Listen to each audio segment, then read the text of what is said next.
वाले को मार दिया, छोटे वाले ने देखा तो उसका भी मर्डर कर दिया, वही मेरे दो को मार दिया। मेरे आयुष बेटा यूपी के बदायूं में 2 बच्चों की हत्या ने सभी को दहलाकर रख दिया है। हत्यारा साजिद भी अब दुनिया में नहीं है। उसे पुलिस ने जंगलों में हुए एनकाउंटर में ढेर कर दिया। लेकिन जैसे ही गुरुवार 21 मार्च को आरोपी के फरार भाई जावेद ने पुलिस के सामने सरेंडर किया, जो कि इस वारदात में आरोपी भी बनाया गया है, उसके बाद बदायूं पुलिस आनन फानन में मीडिया के सामने आती है और इस कत्ल की वजूहात को लेकर जो बयां करती है वो थ्योरी सीधे सीधे तो गले नहीं उतर रही है। पुलिस की कहानी में कई पेंच हैं जिनके जवाब अब तक नहीं आए हैं। पुलिस के मुताबिक मारा जा चुका आरोपी साजिद मानसिक तौर पर बीमार था और वो अक्सर एग्रेसिव हो जाता था, खास तौर पर गुस्से में जुनूनी बन जाता था। बताया गया है कि वो जब उसको इस तरह की दिक्कत आती थी तो काफी अग्रेसिव हो जाता था और उस समय वो किसी के नियंत्रण में नहीं रहता था। लेकिन मीडिया रिपोर्ट कहती है कि साजिद के बारे में आसपास के लोगों से जो जानकारी मिलती है उसके मुताबिक उसकी कभी किसी से नोकझोंक तक नहीं हुई, न ही पहले कभी उसका ये हिंसक रूप देखने को मिला। फिर ऐसा क्या हुआ कि उसने बिना बात के 2 बच्चों का कत्ल कर दिया? अगर वो मेंटली डिस्टर्ब रहता था तो उसने अपने सैलून में कभी किसी ग्राहक को निशाना नहीं बनाया। खबरों के मुताबिक अहम ये भी है कि साजिद की बीमारी को लेकर अभी तक उसकी माँ या पत्नी ने कुछ नहीं कहा था। 25,000 के इनामी साजिद के भाई जावेद ने बरेली में सरेंडर किया था। बदायूं पुलिस उसे वहां से लेकर आती है, पूछताछ की जाती है। इसके बाद एसएसपी प्रेस कॉन्फ्रेंस करते हैं जिसमें मर चुके आरोपी साजिद को मानसिक तौर पर बीमार बताया जाता है, एक ऐसा शख्स जो अक्सर एग्रेसिव हो जाता है। ये सब एसएसपी ने जावेद के हवाले से बताया है। लेकिन चर्चा यही है कि इसके बाद भी उस सवाल का जवाब नहीं मिलता कि कत्ल आखिर क्यों किया गया। साजिद किस बात पर आपा खो बैठा? बच्चों से ही उसकी नाराजगी क्यों थी?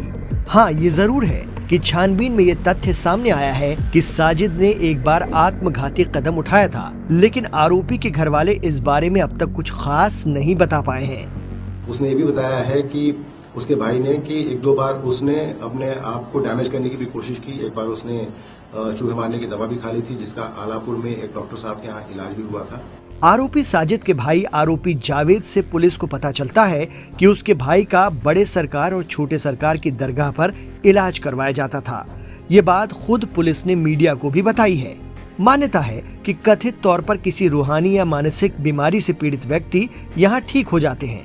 एसएसपी आलोक प्रियदर्शी के मुताबिक साजिद यहाँ अपना इलाज करवाने जाता था। साजिद का अगर दरगाह पर इलाज होता था तो क्या ये जादू टोने का मामला है?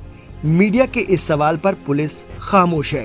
पूछताछ में ये भी तथ्य निकल के आए हैं कि साजिद बचपन से बहुत बीमार रहता था और उसके पिताजी ने उसको पीर और यहाँ जो छोटे सरकार और बड़े सरकार हैं वहाँ भी उसको काफी ले जाकर के उसको दिखाया। इनफैक्ट 10 साल की उम्र में जब वो काफी बीमार पड़ गया था और उसको वो ठीक नहीं हो रहा था तो उसके पिताजी ने वहाँ एक झोपड़ी डाल ली थी बड़े सरकार में और बच्चे को लेकर के वहाँ काफी समय तक रहे थे उसको ठीक करने के लिए। किस तरह की बीमारी थी इसके बारे में अभी हम लोग जांच पड़ताल कर रहे हैं, लेकिन ये अवश्य बताया गया है कि वो जब उसको इस तरह की दिक्कत आती थी तो काफी अग्रेसिव हो जाता था। पुलिस बता रही है कि छानबीन में सामने आया कि कत्ल छुरे से किया गया, यानी साजिद छुरा लेकर कत्ल के इरादे से ही गया था। वो प्लान करके ही वहां पर गया था। फिर पुलिस की उसके अचानक एग्रेसिव होने की थ्योरी पच नहीं रही है।